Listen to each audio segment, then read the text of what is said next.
Anyway, how's it going, Grace? How's everything? It's going pretty good. Just made a bunch of fried chicken. So that's why I was late. It sounds like things are going great. If you ask me, that sounds delicious. Well, I decided to make a video about how cinnamon bun dough and donut dough are actually the same dough. Oh, okay. And then, so you have to whip out the deep fryer for the donuts. And then once you fill up the fryer, you have to use the oil while it's good. So like, it's chicken time. Anyway, all right. So home chef Grace's place, guys. Today I have a Vino Valentino. Of course, my first question is going to be of 60-second cocktails. 60 seconds in like 60-second street, but you do cocktails in 60 seconds. Correct. My first question is obvious. Is Vino Valentino your real name? No, it's not. It's not, and no one's gonna know what my real name is. That's part of my lore. It's honestly, it's what everybody calls me. It's been my name from forever. So if you called me by my real name, I probably wouldn't even turn around, put it that way. You'd just be like, Mom? Exactly. Mom, what are you doing here? So that was after you decided to go into the bar industry. You were like, Vino, wine, Valentino. Yeah, I mean, well, I'm born on Valentine's Day, so that's where Valentino came from. Okay. And I've been in the wine business for 20 years now. And before that, I was always a big wine person anyway. So like it was just, I kind of always just connected that way.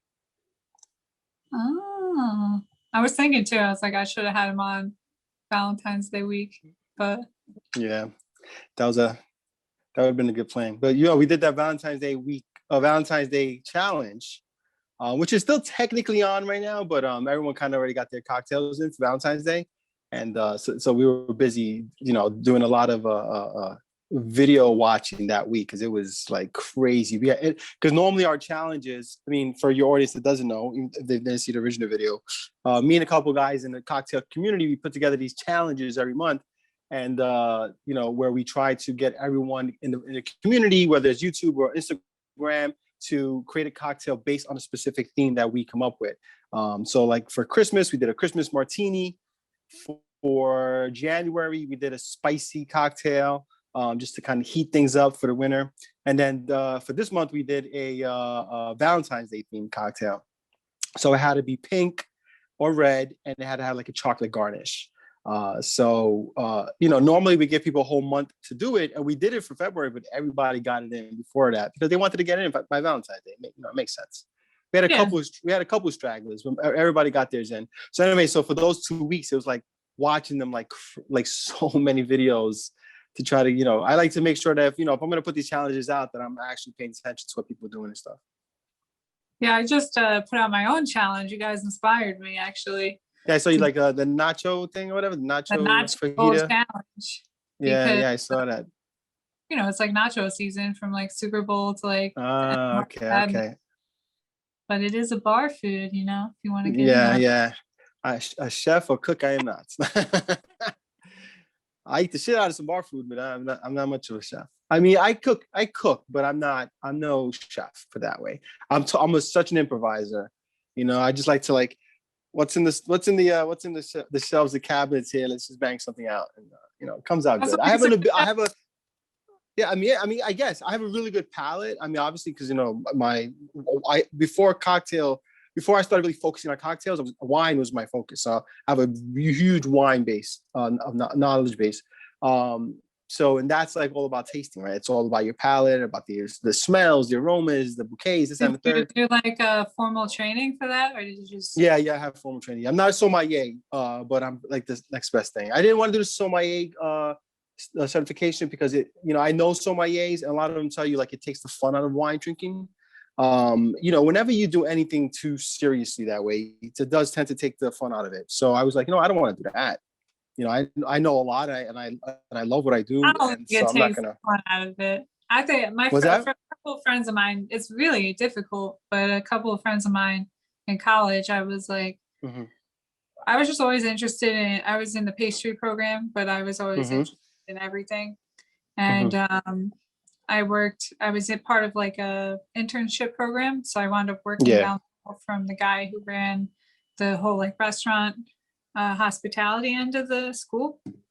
So I made friends with one of his students, and you know how they have like the box of like the smelly stuff. Yeah.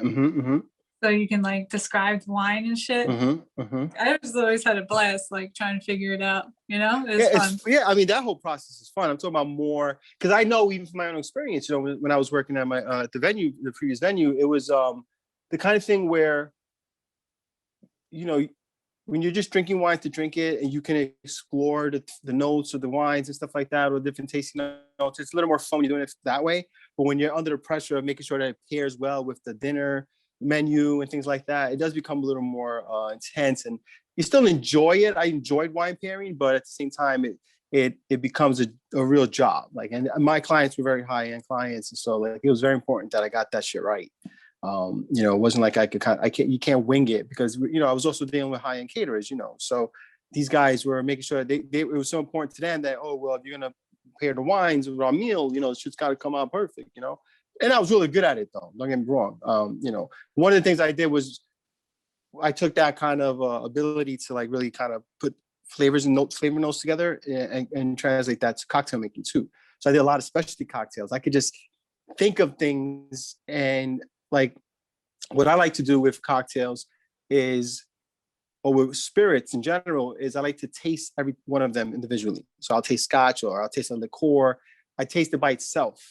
And that way I really know what it tastes like, what kind of, you know, if it's a liqueur, you know, how sweet it is, or what kind of herbs might be infused in it. You know, with gin, you know, the different type of botanicals, you know, with scotch, you know, whether it's smoky or not, and how smoky is it, you know, so blah, blah, blah, blah, all that. And if I know what each individual thing tastes like, then in my head, I already know what to do, how to put them together. I'm like, oh, this and this is going to taste really good together.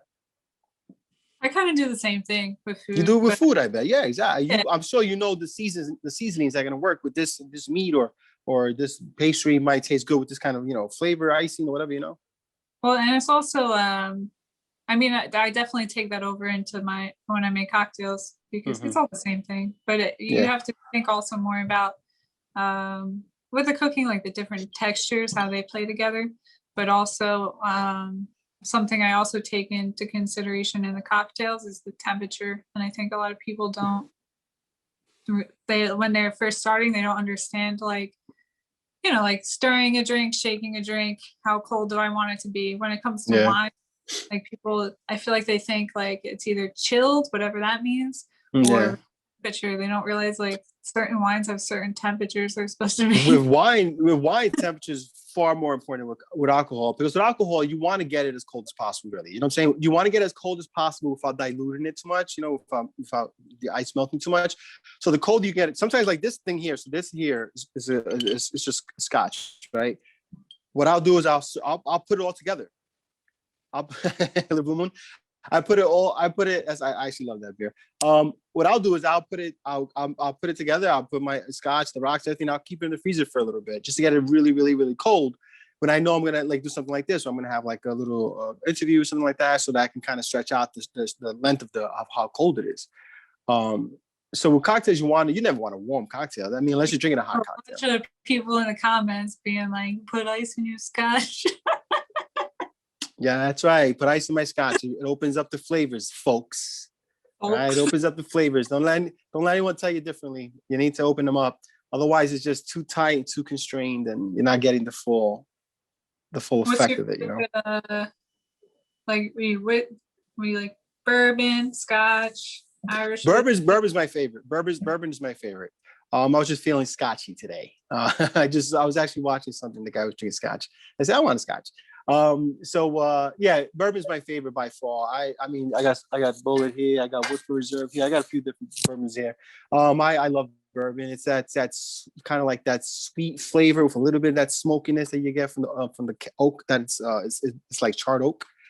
So you got a little bit of that kind of contrast, and it's just so fantastic. And I think it also mixes so good too. And certain things like whiskey sours or an old fashioned. It's the best in an old fashioned. Old fashioned is my favorite cocktail.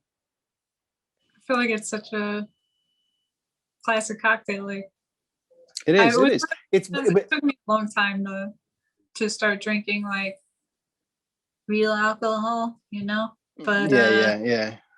Stiff that drinks. well, just whiskey. I don't know why whiskey was hard.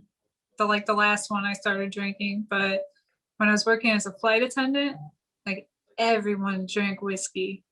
Like Yeah. so it's like, oh, that's what we got.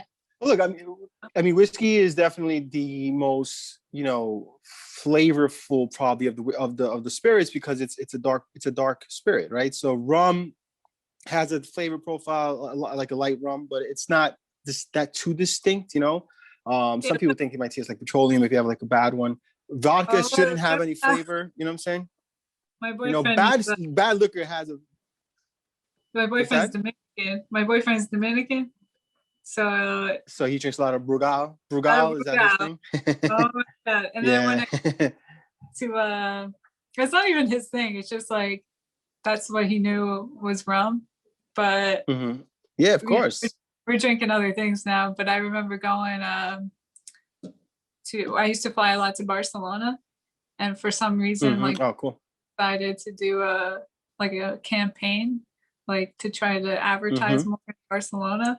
And it just like Brugal everywhere. And everyone's like, oh, this is so good. This is drink. I was like, no more Brugal for me.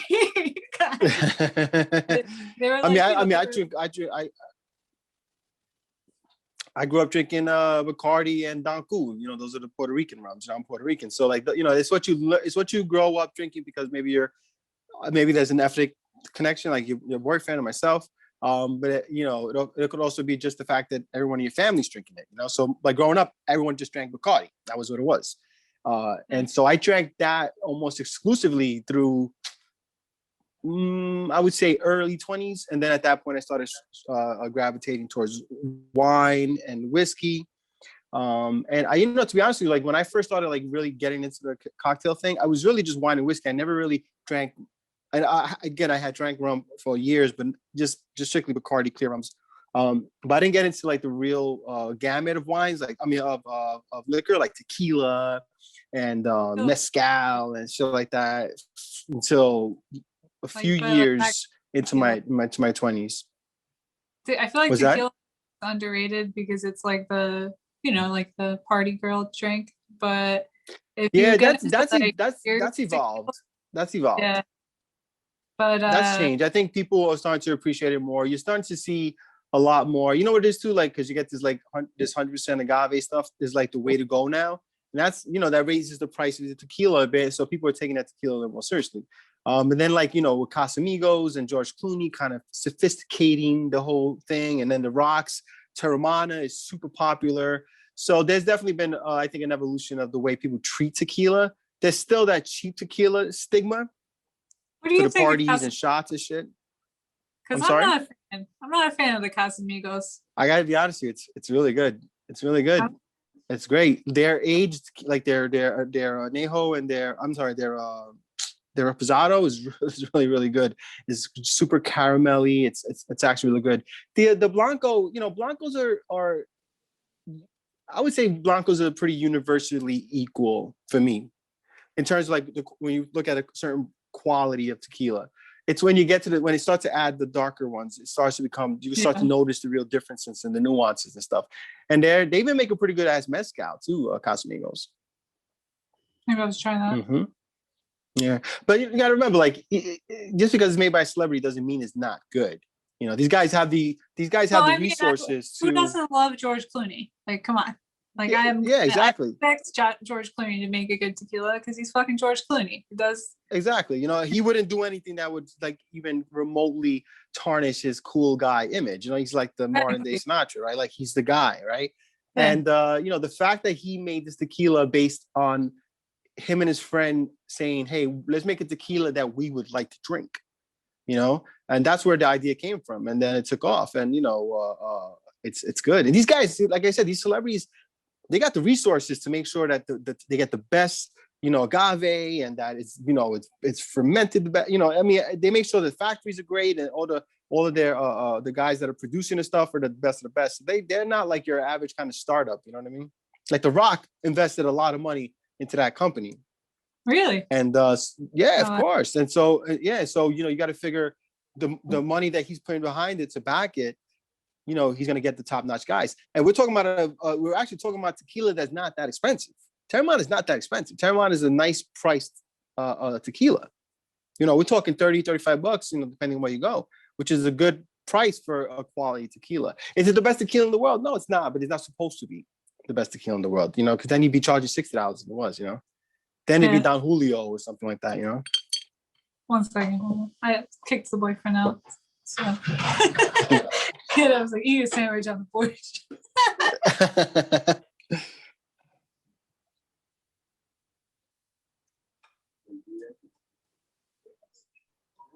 Olivia? All right. The Patagonia.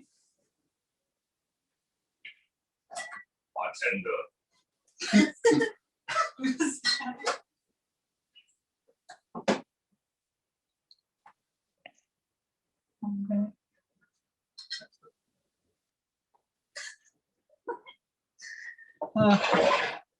I'm gonna do that up in New Jersey or New York. Do what was that? I couldn't kick him out if I was up there still. Okay, you were in an apartment back then, huh? Oh, you kicked him out the house, period. No, I'm not in a house. I'm in an apartment, but it's snowing up there, but it's warm out here. Yeah, so. yeah. Good for him. I would just be outside all the time anyway. I'm surprised you don't take these interviews outside. If the lighting was better, I would. And also, there's like where our apartment is, we're on the first floor, so all 3 air conditioning units are right outside. Oh, you'll pick it up. Oh, okay. Oh, okay. Too loud. But I have a pretty sweet garden going on out there, so. Yeah. Oh, cool. Are you growing stuff? Yeah, I got tomatoes, peppers. I have like so many Nice. plants right now. I'm gonna have to like give them away because I can't. Good. Hey, whatever, man. Whatever. That's good. You know, like that's the kind of mark you want to make. You know, we want to make a green mark as opposed to a black one. Yeah, I got to. I'm starting to sell like at a farmer's market around here, so I want to make sure I'm growing all like the herbs and stuff for the food because it's just gonna drive my costs down and raise the quality. So it's good. Oh, cool. I mean, Florida is a great place to do any kind of agriculture like that, like your own personal stuff, because the weather is just consistently nice, and even when it gets cool, it's still good enough to grow stuff. I mean, what are you in Orlando, right? You said, or near Orlando? Is it you? No. There's another cocktail. Yes, West Palms. That's right. Yeah. But you know, it's actually like too hot in the summer to grow things. So I mean, unless you make like citrus or something, right? Yeah, but I'm in an apartment, so like I'm not gonna. Yeah, true. Tree. You can't have any groves and stuff like that. Yeah, I mean, I could get a dwarf one, but my like where my apartment is, there's like hibiscus bushes in front of my patio, and the people that take care of the apartment, they don't give a shit really. So they're infested with like weevils, which are like these little beetles that like eat everything. Yeah, I know what those are. Yeah, those are bad. That's bad to get also into your pantries and stuff like that. Are they those types of weevils? Because you know, there's the ones that can get into your food and stuff too. Those are really bad. They're not. They've been staying outside. I've been keeping an eye out, but I've been using neem oil on like the bushes and stuff just to keep it at bay, and that's been helping out a lot. Because they go right in my stuff. I lose like, you know, maybe like 10% of my crop just because, you know, it's a small crop. So 10% is a lot. 10% is a lot, but that's what you got to do for organic gardening, you know? At least you have that option out there. Unlike in New York, you know, it's tough unless you have one of those roof gardens or something like that. Yeah, that's true. That would be cool though. I would want that. You see that a lot. I mean, that's a big thing in the city now is those roof gardens. Those people that are those kind of like those newer complexes. Even some of the older ones are starting to just build them because it's just, you know, it's another added amenity. And these, you know how much the prices are in New York City for rent. So but you're in the Bronx. Not in the Bronx. The Bronx is getting more expensive, but it's not as expensive as like Brooklyn and Manhattan or even Queens. Queens is too expensive. I know a lot of people I worked with. I used to be based in JFK, so they in like Kew Gardens and like, Mm-hmm. you know, over there. And I was just like, it's too expensive because I was in New Jersey and I was like, you're Yeah. paying 3 times as much for half as much space.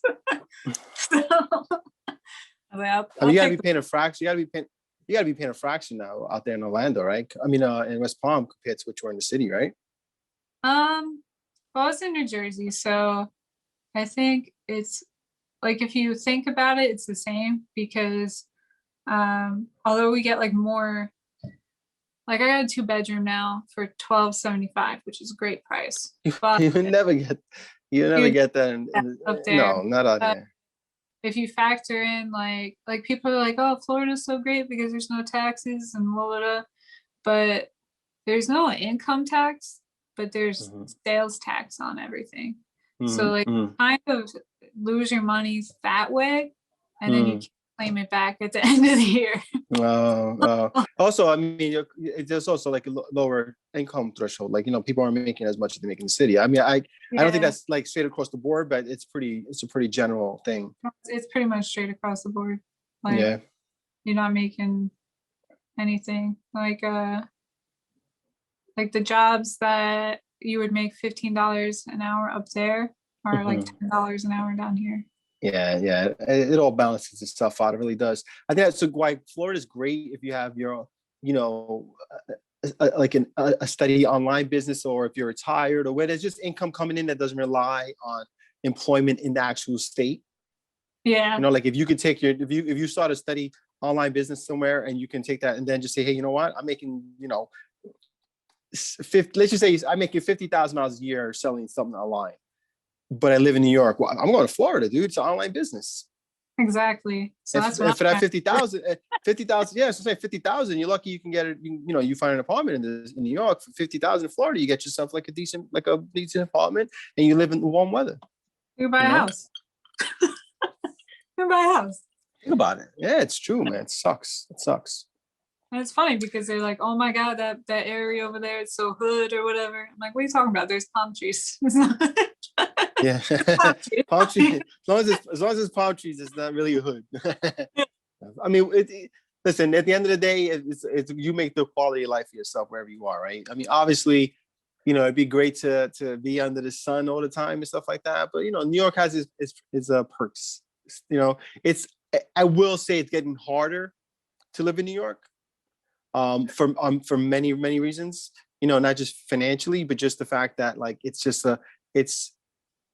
a constant like a rat race. You know what I mean? Like it's just there's always you're competing against yourself. You're competing against a bajillion people. The minute you step out of that train station, or once you step out of the train, actually, it's just your heart rate just goes up. You know what I mean? Because it's just a rush. It's a constant rush and stuff. And so, and New York's the kind of place where, as amazing as it is, it's really tough to really get the most out of New York City if you're not doing well financially. It's a tough place to be, and be lower class or even middle class. Like if you want to really get enjoy the shit out of New York and like also be able to support your family and put money away, like you've got to make a significant amount of income, or you end up spending all your check to really enjoy yourself, right? And then you have no fucking income or no savings and stuff. So it's like a weird balance. You got to be careful, especially if you're young. You're like not making as much money, but you still want to enjoy New York. Right? If you're young, you want to go out and party. New York's party scene is still the shit. The cocktail scene is there's no comparing it to anywhere in the world, but it's $20 for a drink at a really nice place, But you want to go because you're 25 and you're looking to meet people. And so you do that, but you're like, shit, man, it's like gonna kill me, Yeah, you better be a woman so you get someone to buy you a drink. Yeah, if you're lucky, these days you don't know if you can. These days the guy's got to be careful. You even tries to offer a woman a drink. There's like it's such a New York is also the kind of place where everyone's kind of afraid to talk to each other because of the the climate and stuff. Yeah, that's true. So you have to be. But the young people are on like all my friends and stuff. They're all on like the apps, and I'm just like, go.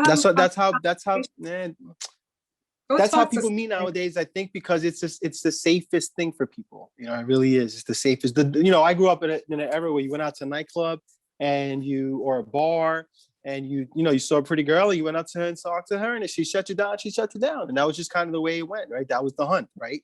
I think now people are definitely afraid to have that kind of interaction because they're worried about how someone else is going to respond, as opposed to back in the days where you were just like, all right, whatever. She was cute, she didn't like me, whatever, just keep it moving. You know what I mean? Or she lived like you, and then you connect.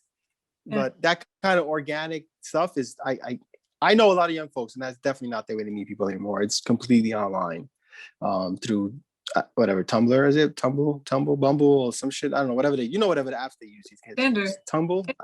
Tinder, whatever, yeah. Tinder. Obviously, Grindr. I mean, I've obviously been out of the game a long time, so I don't even know if they use. But that's the way that's how it is now. It sucks because getting to cocktails, That's I always why people go and drink cocktails. And yeah, it's such a great way to like break the ice, right? You see someone, first of all, you have your own cocktail, you see someone, you think is attractive, and maybe you go up to them and offer them a drink or ask them what they're drinking, this is from the male perspective. And that in itself can create a template for the night. You know what I'm saying? Like, all right, cool, this is what it is. I'm setting the tone by being a gentleman and offering a drink. And now hopefully she's receptive to it and we can kind of go from there. You know what I'm trying to say? Doesn't always mean that, there's times you say, hey, what are you drinking? And they're like, oh, I'm fine. And that's that. You know what I'm saying? By me, I'm telling you, when you have success, a cocktail's always been a great way to break the ice. It's always been. It calms everybody down. And it could be a conversation piece too, like depending on what the person orders, like, oh, I've never had that before, or hey Joe, let me get a, you know what I'm saying, like stuff like that. And so cocktails have always been not only like a great way to like socialize between friends and colleagues, but it's an age-old remedy for dating. It's 100%, and I don't know that that's the case so much anymore, especially in a place like New York City. But it is unfortunate because especially now with this really robust cocktail culture that we're in, we're in an awesome time for cocktails. The craft culture is so big, and you just see from the YouTube channels blowing up and stuff. And there's so many of us now on YouTube, but just all the great bars in New York City and throughout the country. Cocktails have just evolved into something so big. Like it's not equivalent to the culinary industry, the food business, but it's definitely become complementary as opposed to just being like something you drink on the side with your meal. Like now, such a big component, such a big part of your dining experience is your drinks.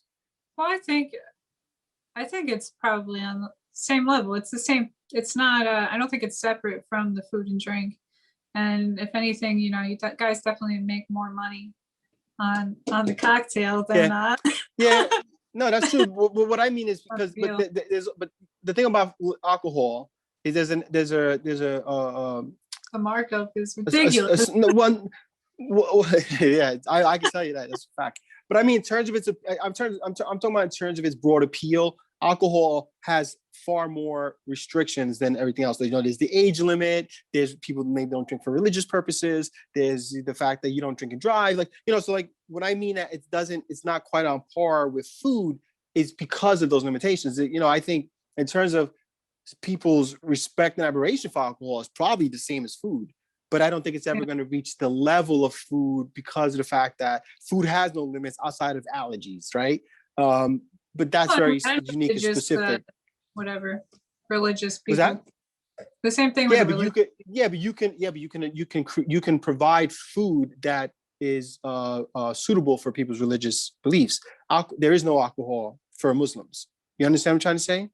I mean, they could. You can do. You can have old jewels. Yeah, old jewels. No, they're not.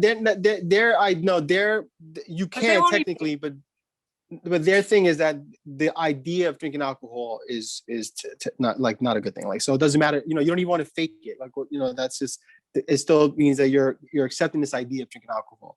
And if you're Muslim, you're not going to drink old. You just drink whatever. You drink something else. And it's not just Muslims. There's other religious sectors that do it too. And then there's people that don't drink alcohol, right? So they drink mocktails maybe and stuff like that. But that's not that. Then you're outside of the cocktail industry now. Now you're just in drinks, But if food is food. So if a person doesn't eat meat or pork or something, you just make them something else. Make a vegetarian, dude. Like halal food or vegetarian food is fantastic. There's some the first of all that shit, the vegan and what's that? The halal carts in New York, I miss that a lot. Yeah. They don't But really nah, that's such a New York. This I mean, I visit family in Florida and stuff like that, and there's nothing. There's so much missing from the New York food scene down there. Like they try to replicate in some places, but it's not. The pizza's not the same. Even though some guys will bring it. I know a guy that owns a pizzeria out there. He brings in his dough from New York. But that's not his pizza's like $55 a slice, right? Because of that. They don't even do slices as matter. They only do pies. So there's no I'm sure like there's areas like that have a large New York City demographic that you might find like a halal place. I'm sure if you look like in Miami somewhere. But in general, like the food scene is New York City is not. It's not like you can't even things like bagels. I remember one time I went to Puerto Rico and I went with my wife and we went to a little like bakery. And it wasn't a Puerto Rican bakery. It was just like a regular bakery. And they had like bread and donuts and everything like that. They had Puerto Rican stuff, but it wasn't like specifically for Puerto Ricans, Puerto Rican food. And she asked for a bagel. They didn't even know what a bagel was. They had no idea what a bagel was. She had to show them a picture of a bagel. That's awesome. And they were like, oh, no. They were like, no, we don't have that. Sorry. You know what I'm saying? I was like, oh, shit. And, and in Puerto Rico, like, especially like in San Juan, the capital, they all speak perfect English, So like, it's not like it was a language thing. They didn't even know what the fucking thing was. Did you go to the Bacardi factory while you're in Puerto Rico? No, I didn't go to the Bacardi factory because it's a thing with Puerto Ricans. Like that's for tourists because Puerto Ricans Danku is our real rum. Bacardi is a Cuban rum that came to the U.S. because of the embargo. It came to Puerto Rico because of the embargo. So after the embargo, they moved their factory to Puerto Rico so that they could sell their rum. Otherwise, they wouldn't have been able to sell their rum. Like Havana Club can't sell in the U.S., right? Because it's because of embargo. But Bacardi moved their factories to Puerto Rico, and they were able to sell it in the U.S. So it's not truly a Puerto Rican rum. Danku, this rum here, this is a real Puerto Rican rum. This is made on the island, made in Ponce. And that's the rum that real Puerto Ricans up on the island drink. They drink Bacardi, don't get me wrong, but that's like the majority of rum drunk on the island by Puerto Ricans is Danku. And it's good. It is good. It's better than Bacardi. Yeah, it's better than Bacardi. Puerto Rican, so that's cool. Was that? I knew. I didn't know it was Puerto Rican. I was just like, oh, this is good rum. Yeah. So we got Danku, Dominicans got Brugal. There's another one, the Dominicans, Brugal's their main one, but there's another one that's pretty popular off the island. Was that? Their national. Yeah. Everybody's got the Jamaicans got Appleton, which I think is ace. I think Jamaican rum's the best rum. That's my favorite rum. As much I'm biased, of course, so is Puerto Rico, but I think Jamaican rum is my favorite rum. It's got such like this cool, like funky flavor and stuff like that, and aromas and stuff like that. And I think the only Jamaican rum I had was like moonshine made by a Jamaican. Oh, was it moonshine? Yeah, that's the moonshine will kick your ass anywhere, man. It's anyway, whoever makes it will kick your ass. Puerto Ricans will make one called Pitoro. And that's our moonshine, and that stuff is potent. But it's always infused. If you get it from family, it's the bottle comes and you see there's so many different things inside the bottle to infuse it. So you can get like a plain clear one, or you can get one that's infused. And that's a big thing during the holidays. Is that? Are you gonna did you make a coquito video yet? No, I didn't make it this year. Because we had the challenge, and then I did something called 12 Days of Drinkmas, where I made 12 different Christmas holiday, 12 days of 12 different cocktails instead of 12 days of Drinkmas, instead of 12 days of Christmas, I did 12 days of Drinkmas. Okay. And I did 12 cocktails for each day for the Christmas thing. So I said, I'm going to wait for coquito for next year. I'm just going to, and also someone else on the channel, it's one of my other YouTube guys who's making it, and I was like, I'm gonna just hold off and do it next year. I miss coquito. It's just like I miss all that Christmassy stuff that they have up north that they don't have down here. Yeah, it's not cold. So Christmas is there. I spent one Christmas in Florida And it was okay. It was my godparents. So it was amazing in that sense. Like I got to see them and spend time with them. And one of my best friends lives in. They live in Tampa and in Sarasota. So that was always that's obviously fun, but it's definitely different. I will tell you though, I spent Christmas once in Hawaii. That shit was off the hook. Hawaiians do it. Hawaiians take Christmas really seriously. It's a big Christian island. So they have a real affinity for Christmas. And even though it's hot and stuff there, it's like Hawaii is like always 85 or 80 degrees. It never feels like Florida where you like can't breathe and stuff like that. It's like always the same temperature. There's like a quick little mist that comes by. That's where you get so many rainbows. So you might get a couple of those during the day and stuff like that. It is the perfect place on earth. Perfect place on earth. Hawaii. I love it. Love it. Been there a few times and I want to retire there so bad. I don't know. I used to think like, yeah, Hawaii, but after like the volcano thing happened, I was like, maybe. Yeah, but that was on the big island, and it wouldn't. So most people when they visit Hawaii, they don't really go to the big island, which is that island's actually called Hawaii. Okay. The rest of the islands have different names, and so Oahu is the one that most people go to. That's the one with Honolulu and Waikiki. Okay. So that's where most people visit, but they also go obviously to Maui. And Kauai is another really popular one now. I think there's like 7 islands. So the big island is the one where the volcano erupted. And that's not really a touristy place. People don't really go there. They might go to see the volcano. That's really it. But most people stay in Oahu. Not anymore. The volcano on Hawaii is a dead volcano. It's the Diamond Head. It's the one you see in a lot of pictures of Waikiki. You'll see like a little kind of volcano mountain, whatever like that. That's the one there, but it's dead. Otherwise it's like it's such a fucking perfect place. It really is. It's so like Oahu alone is amazing in how the landscape changes from, if you're in Waikiki and Honolulu, like Waikiki is in Honolulu and then Honolulu's in Oahu. So it's kind of like that thing where like it's Manhattan's in New York City and New York City's in New York, that type of thing. So Waikiki is kind of like almost like Fifth Avenue on a beach. So it's like this long strip of restaurants and fashion shops and, just stuff like that. And maybe you can even say it's a little bit like South Beach. And it's just long strip of stores and right next to it is the beach. And this is Waikiki Beach. So it's just crazy beautiful, just super cool and chic and great places to eat and stuff. And then once you get out of Waikiki, you go to these other areas like the North Shore, and there's like a whole different world.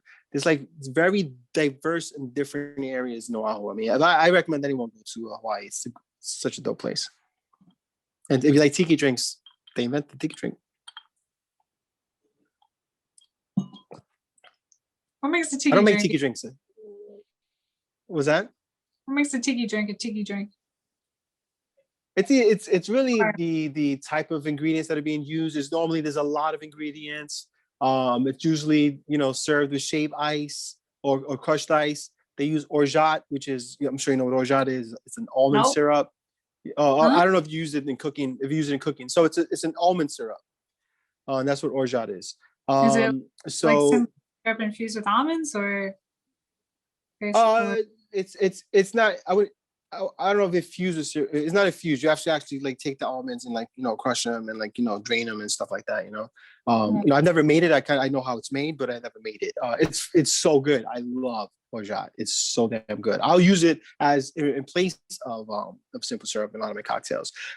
I like to use like demerara. I don't like to use simple syrup too often. I don't dislike it, but if I can mix it up and use like a demerara sugar syrup or orgeat or even agave syrup, I'll try to do that because they have a little more flavor, profile than simple syrup does. Some cocktails you don't want to do that because it doesn't really call for it. It could throw off the cocktail. But if you can add it to stuff, like if you've ever had like I recently had a basically a margarita but with orgeat. And it was such a dope cocktail. It was such a, because orgeat is, because it has the almond flavors, it does add a little bit of nuttiness to it and a little bit of it kind of smooths out the cocktail a little bit. A little bit like what honey syrup does too. Honey syrup tends to like bring down the intensity in the cocktail, And then you have demerara sugar, which is has much bolder flavors because it's not refined. It's just pure sugar, and so it does add a little bit of a caramel texture to it and stuff. So experimenting with the syrups is something I would strongly recommend to people. Yeah, I feel like it's kind of like when you see water in a recipe. You know what I mean? Like, what can I put in here? It's true. It's true. Because if you can add flavor, because you have to know how to determine. This goes back to what I was saying originally. Like, if you know what things taste like, you can have an idea of what it's going to taste like if you do these kind of supplements or supplement something for this. Like, oh, what if I switch this out for that? Of course, though, proportions change, right? So, like, if it's asked for a cup of water and you're like, maybe I'll use, grapefruit juice. I don't know, whatever. I'm just throwing it out there, or coconut water instead. You might have to use a little less coconut water and then offset it with some regular water because you don't want the flavor to come in too much or something like that. So you do have to know how to balance that. But you have to train your profile. Yeah, is it going to change the structure, not just the flavor? So like, yeah. It's a little more. If you're swapping out something in a cocktail that's more dense than water, it's going to change the mouthfeel of the drink. So you have to think like that. I think that's definitely more the case with food than with water, than with cocktails, because you wouldn't ever put water in your cocktail anyway, right? Unless you're using club soda. But club soda is not really. You're using like coconut water, coconut milk have they're totally different things. Yes.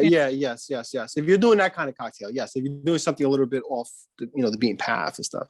I'm talking about like in terms of like traditional cocktails, like we're talking daiquiris and margaritas and shit like that, and Mai Tais, where there's like a set formula for them, and none of those include water. If you're gonna replace the simple syrup with one of the other ones, then you have to also take into consideration like how sweet that other thing might be, or how much the viscosity and shit like that does matter. Some things are thick, like the agave syrup is much thicker than agave like nectar, so you're going to want to use a little less so there's things like that we do that definitely have to take into consideration.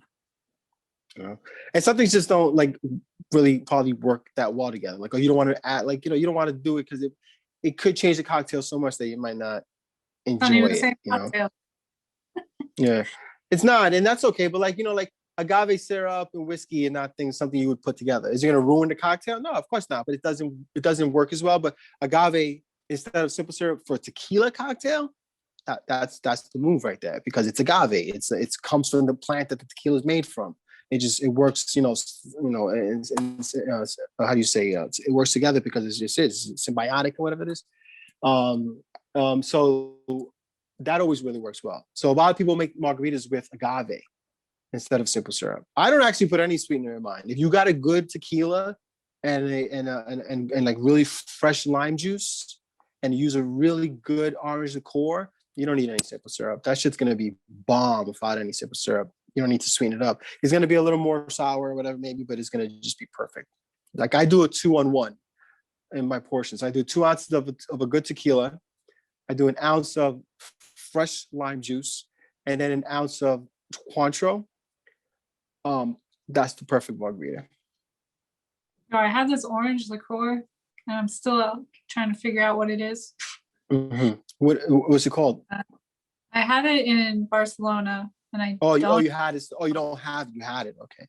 But it's there's a shitload of orange liqueurs. I mean, it could have been a triple sec. It's super thick, and it's like. Was it clear or was it dark brown? It's hard to say. I mean, it could have been a type of Grand Marnier, because Grand Marnier is an orange liqueur and cognac. That's what that is. It's a brandy basically with orange flavor.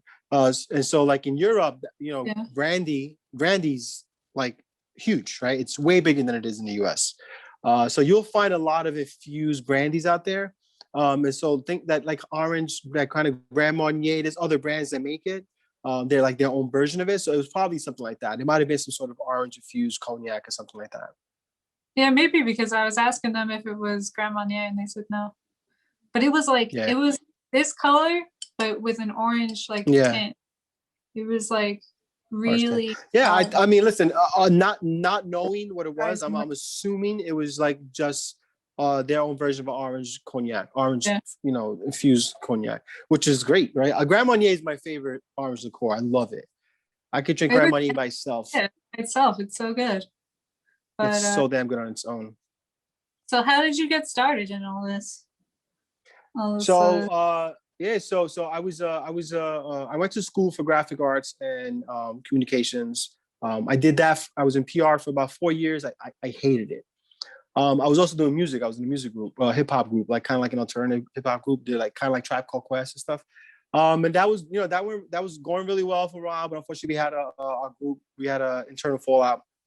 And when that happened, we broke up. I was 26, and I was like, I'm not going to start over now. I just didn't want. I just wanted to get the career started. I didn't want to be that guy that was like rhyming in barbershops. You know what I'm saying? Trying to wait for a record deal to come back. I was like, you know what I'm saying? I'm not doing that. So, but I knew I didn't want to do PR anymore. And so I was going to go into the restaurant business. And I got offered a job in the events and as doing beverage. And I did that, and working at different venues and working with different people in the restaurant business, and just like different people in the wine and food business, just like so my oats, like really getting to know everybody and stuff like that. And before you knew it, I mean, it became a hardcore passion of mine. I just absolutely love it.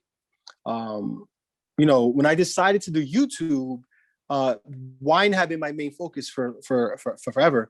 But when I did YouTube, listen, the truth is that wine is a pretty pretentious business. It's become a little more pop now, where like it's more approachable than it used to be, but it still is a limited scope also of wine. Like wine it comes in a bottle, and that's what it is. There's nothing you can't do anything with it. And I'm a creative person, and so I was always intrigued in the cocktail industry, and I knew cocktails because I had to deal with that too, but it wasn't my focus. I didn't really have I didn't master the technique of making cocktails, like classic cocktails. What I did was make a lot of original cocktails. So when I decided to go into the YouTube, I said, should I do wine, or should I go like start messing with cocktails and like really sharpen my sword, And I said, you know what, I'm going to do cocktails. I want to do something fun while I'm doing this. And so that's just how it ended up going. And I obviously, again, I have 15 years experience in this business and stuff, but the cool thing is that you're always learning. And so while my original cocktails and stuff are like half my stuff, there's another half that is the classic stuff, things that I've heard of but I never made myself. I hired bartenders, and they made them for me. I said, this is what I want you to make for me, So for me, it was like cool to finally like actually start making them myself, some of the classic ones. I spent a lot of time experimenting in the kitchen with originals, because I had to make cocktails that were themed with the client's event, right? So again, it was great for me, for my palate. I knew how to mix and match different spirits and mixers and shit like that. But when it came to like the classics, that was just something I never really dealt with. Well, did you buy the Boston book yet? No, I didn't know. But the reality is that I'm now once I decided to get into this, I said, all right, before you do this, bro, like go out there, like I have a ton of cocktail books. I said, like, figure out the 15 classic cocktails that you need to know, and figure out how to make them, right? And it turned out I knew how to make half of them, so there was a few that I was a little bit unfamiliar with. So like you don't realize sometimes how much you know something until you actually have to do it, and you're like, oh, I know how to do this. Yeah. So like at this point now, when I do cocktails for the show, it's like either they're originals, like I said, let's do original stuff, or it's lesser known cocktails. Like I love like prohibition cocktails or pre-prohibition cocktails.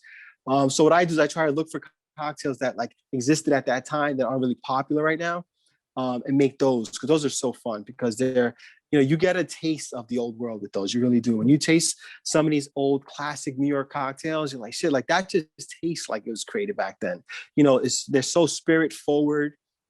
they're not really messing with like funky spirits or funky syrups and stuff. It's like, you know, your basic food groups and shit. So Mr. Boston book is, it's all the original ones. Like if you go to bartender school, like that's basically your textbook. Mhm. Like that's why, like it's kind yeah. of learn the mother sauces and, you know, in French culinary school.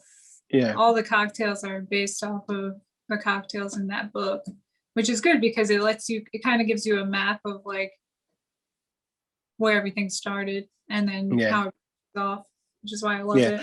But another amazing book is the Drunken Botanist. I know that book. Is there's a female, right? That wrote that book. Isn't it a female? I think so. Yeah, I think I think it is. Yeah, I know the book. I love that book. It's just, and it has like where all the liqueurs come from and like why, you know, most of them were like medicinal before they were, I know. Yeah, drinking. most of them were. Yeah. Most alcohol was, you know, especially during Prohibition, you would get subscriptions.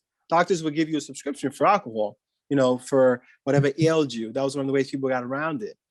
So, you know, alcohol always had medicinal purposes, and then it became, you know, obviously something people did for leisure. And then during Prohibition, that was the case too. Obviously, you had a lot of bootlegging and stuff, but you also had people that can get it for medicinal purposes, kind of like marijuana, you know. Well, actually, I went to the marijuana museum in Barcelona because it's been legal there for a while. They had all these prescriptions for alcohol marijuana tinctures, and they're also infused with like all the botanicals and stuff.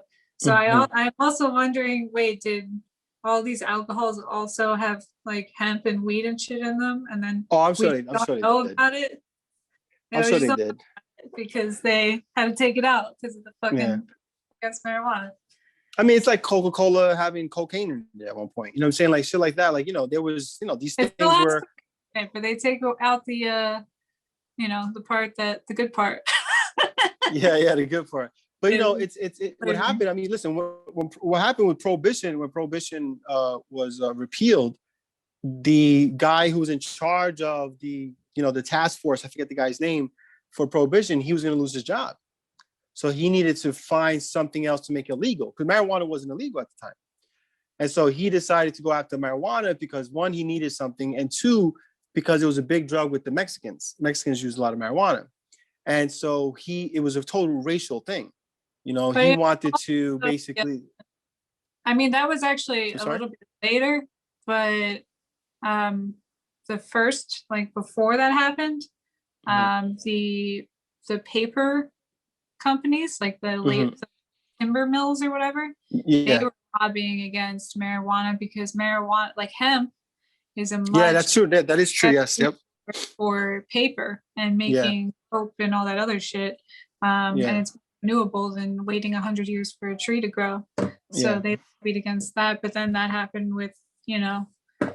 I think I wouldn't be surprised.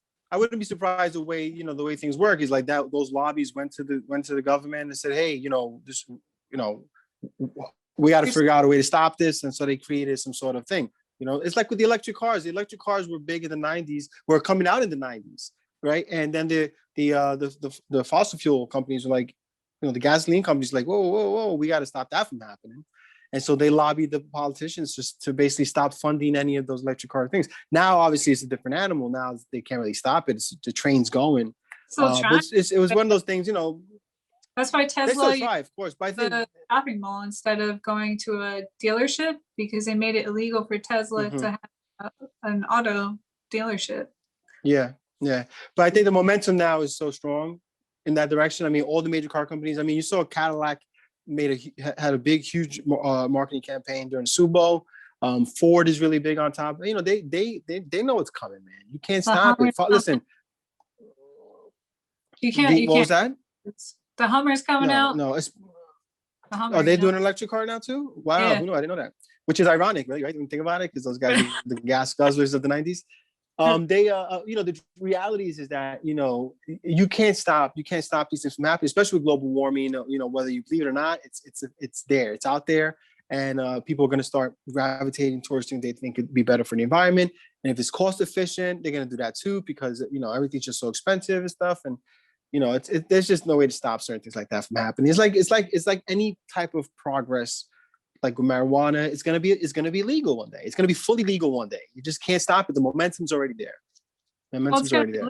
As soon as all the corporations get their ducks in a row and they can control everything without letting. Well, that's exactly. They need to have some. They have to have some control of it before it's okay for everybody. But I think you're gonna see people like Philip Morris say, okay, well, we got to figure out how we can capitalize off this, right? And once they do, then you'll all of a sudden see a big lobby for the marijuana to be legal everywhere. So it's just the way it's going to work. It's like the same. It's terrible because it's like 80% of the companies are owned by, rich white people, and they're still all the people of color still in jail, and there's people outside, people making money already. Yeah, so. I mean, listen, the country is at a real big turning point right now. There's no question about it. After the last 4 years, I mean, it really kind of brought to light a lot of things that a lot of people did not see or did not want to see. And I'm not just talking about politically. I'm talking about socially, economically, just a lot of shit. And I think this campaign was a big referendum on that. This is the last election. And the fact that the country wants to go backwards, forward, not backwards. It felt like we were kind of going backwards a little bit there. So I think we're going backwards with, I'm not 100%. Of course, I'm glad that Trump's out of office, but I don't think Biden is really gonna live. Well, I'm not. No. I don't think him getting elected is a referendum. I think that Trump losing is a referendum. I think the reality is, I think a shoe could have won. Because I think that because listen, and this is not even a shot at Trump or his supporters. This is the fact that the progressive left were like, whoa, we want back in control. Like, we want to make sure that things don't stop. The progress that we've been making all these years doesn't stop, and that's what it is more. I don't think they could have done anything. I don't think the Republican Party could have done anything to stop what happened. They couldn't have. Because if it was definitely, again, like more of a referendum on the country's, the direction the country was moving in prior to that, Trump, and then when he became president, how things felt like they might have been going backwards for a lot of people.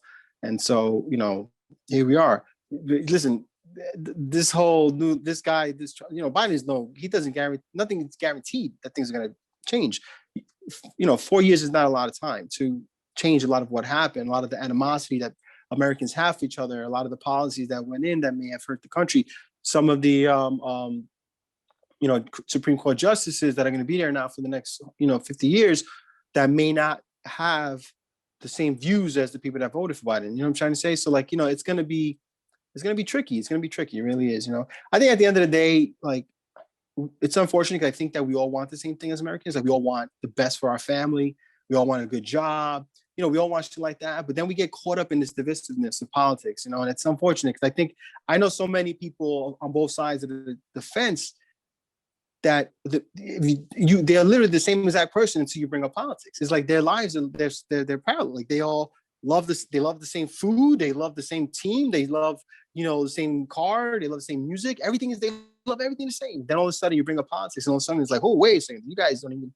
Yeah, but I think if they can keep people in the country divided into these, it's like tribalism. Basically, you're on the blue team. That's what I'm saying. I think politics is the reason we're divided, not because the people are. I really don't believe that. I have friends again on both sides of the aisle who are great friends and they get along so well, but they won't talk politics. I'm like, that's not healthy. That seems weird that we can't talk about that because we're so divided that way. Like we could talk about sports, but we can't talk about politics, and that's far more important. But we've been like, especially over the last so many years, we've been divided so much. Or they teach you to pick a side and to almost despise the other side. And that's ridiculous. That's fucking ridiculous.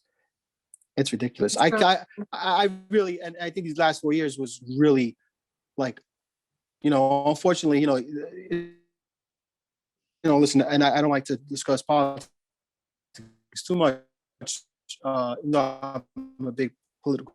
President Trump was incredibly divisive in terms of like turning the Democratic Party into almost like the enemy, right? And that was very unhealthy for the country. I have friends who are Republicans who never felt this strongly about Democrats before. They never felt this strongly against them. I grew up in a Democratic household, and I think that it was always like the red team versus the blue team. Like, always. I got in trouble in school because my mom would call them the Republican bastards, and I just thought that was their name. Bad word. So, yeah, I got in trouble when George W. Bush won. But the Republican bastards won. Excuse me, cousin principal. I didn't grow up in a political household. My family was not into politics. They didn't give a shit about politics. It wasn't until I started, like after college, where I started like really get into it. It was really kind of like doing the Bill Clinton thing, and I was like, "Whoa, what's going on here?" Like I didn't really care about politics. And I heard about him like getting a blowjob and stuff, and I started to like learn about politics. And I saw so because of that, I didn't lean in any direction, right? To me, it was like, all right, I'm very neutral. I'm a neutral person. Like I like facts. I'm all about facts. Like I will make a decision based on what I read and learn. And so, at that time, I was, hearing these negative things about the president, but then obviously you hear both sides do their thing. And so I've always taken politics in that perspective, like both sides are full of shit, right? So whether one of them is better or not for the country is based on your personal opinion, obviously. I think there's people that are, conservatives are conservatives for a reason, progress and liberals are liberals for a reason. Like people, I definitely think socially that liberalism is a good thing. I think things like gay rights and shit like that, and even black what's it called, civil rights and shit like that. Like those things are not things that we should be debating, right? Like it should be they should have the same rights. They should just have the same rights as everybody fucking else, right? Yeah. So like that's where conservatism could be difficult for people because they tend to have views on that kind of stuff that aren't progressive. And for any country to continue to move forward in a powerful manner, like which we want to be as a country, is you have to give everyone these same equal rights, so that they can have the ability to prosper. Because a prosperous American is a successful American and is a useful American. So I think creating this idea of progress for all people and civil liberties for all people is only going to help the country, But at the same time, I understand conservatism when it comes to the economy and stuff like that. You know what I'm saying? Because there's definitely, capitalism and stuff like that is the strength of this country also, whether we want to believe it or not. It's why we're so fucking powerful. Unfortunately, like you said earlier, though, it does seem like only certain people have that power, Yeah. But look, you know what? Listen, but look, the reality is though too, that there's, you look at like, and I'm not just trying to say that this is the only place they see any success, but when you look at like athletes and musicians and actors that are Black and Latino, they're fucking powerful now and they're making tons of money and they're owning their own companies. I mean, you saw Jay-Z just sold his that champagne to Moet Hennessy and made tons of money off of that.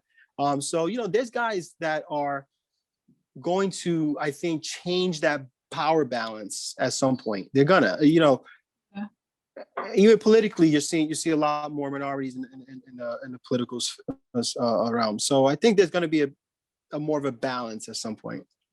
Noel's giving me the. What are you talking about? No, Jay-Z actually. You're gonna talk. You're gonna come on camera. I can't come on camera. Jay-Z is actually, I think, a partner owner of the NFL at this moment. And a part owner. I mean, think about that. I think so. Yeah, that's what the big political crap was when they said, because he was all about defending Kaepernick, and then he kind of bought a piece of the NFL, became part of the NFL. That's a good thing, though. That's a good thing because you're gonna change it from within. You're not gonna change it from yelling. Yeah, of course. I mean, the guy, like, again, like I said, guys like Jay-Z and other guys like that. I mean, even people like, what's going on, brother? All right. Like, he's Dominican or Puerto Rican. I was like, no. Let's find out. Let's find out. She said, you got your Brugal. I got my down cool, papa. All right. That's what I'm talking about. You're gonna get me a beer? Oh, you want You're to gonna come in here? You're gonna cause all this No, ruckus? Jose's still outside. Why is it not? Why you not drinking Dominican beer? Breaks that sad, man. Where's your presidente, man? Because Joselito, they're over there socially distancing because Noel. This is Noel's last night in quarantine because he tested positive for corona. Oh no way! Really?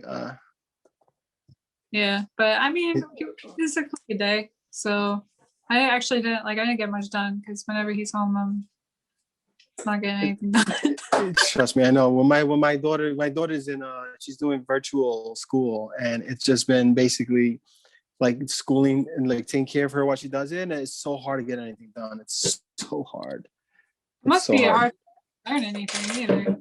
I want a Patagonia. But yeah, it must be so hard for them to learn anything. His nephews and nieces are doing that, and I'm just like, especially if they only have one computer and stuff like that too. Like, what are you gonna do? Yeah, I mean, we have one kid and it's fine. They give the kids laptops and stuff, but she's a 4, so like it's loud. It's like preschool's loud.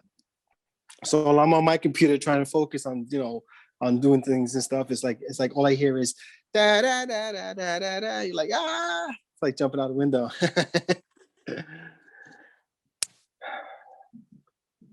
Just like thank God for preschool teachers, huh? Yeah, seriously. So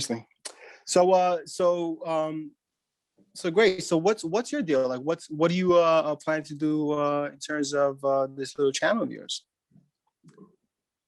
Trying to do more of this for one. Mm-hmm.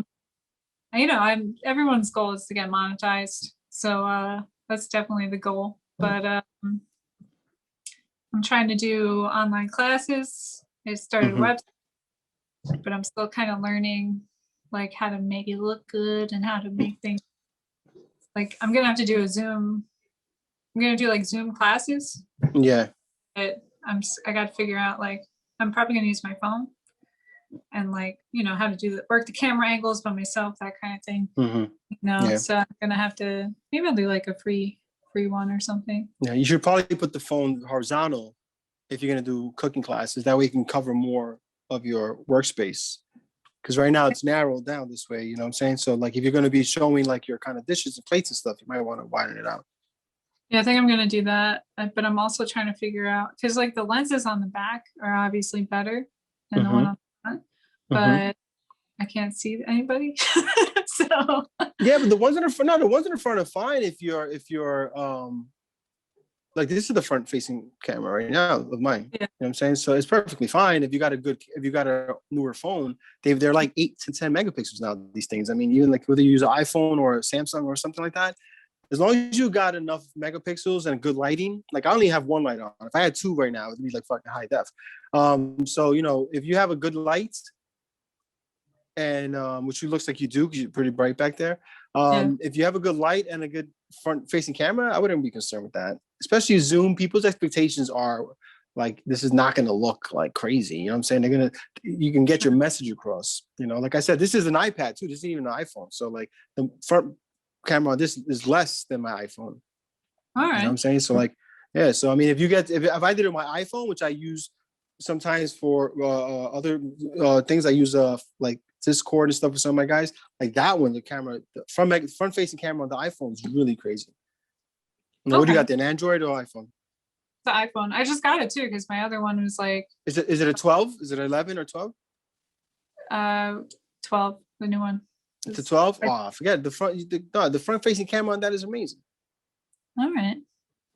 Yeah, it's perfect. It's perfect. All you got, like I said, just change it though. That way you can show more of your workspace. Because if you're not gonna, I mean, like that's gonna be the way you want to do it, and then obviously face it down and stuff. That way you can show your shit. Yeah, And I got to figure out what classes I'm doing and that kind of stuff. But I feel like, because, I feel like it's going to take forever to get monetized and I got to make some money. So. Yeah, I mean, that's definitely the plan that, because me and my guys, we have a Discord. You know what Discord is? No, It's basically like the Discord is basically like a social media platform where you create private rooms. And in those rooms, you just, invite people that you want to invite. So me and the cocktail guys, we have our own little private room. Clubhouse? Kind of like Clubhouse. It's a difference is Clubhouse is vocal, is all audio, it's like a podcast. Okay. But this is like almost it has that, it has audio, it has video, and it has like text, like like forums and stuff. So we discuss cocktails, right? Like we share recipes and we also talk about strategy, right? Like how do we get more viewers, how do we get more subs and stuff like that? And it's more of a way to share ideas and information. Anyway, but for that I use my iPhone, and the image is really good. The way, I don't know what the food community is like. I don't know if there's any kind of like. It's tough out here. Yeah, I don't know if people talk and get along the way the cocktail community does. I mean, you see that we're very communal, like we're very tight, the community. I don't know if the food community is like that, because I think it's useful to talk, to kind of get together with other people and share ideas and stuff, especially because you guys have your own way of blowing up versus us. Ours is harder than yours.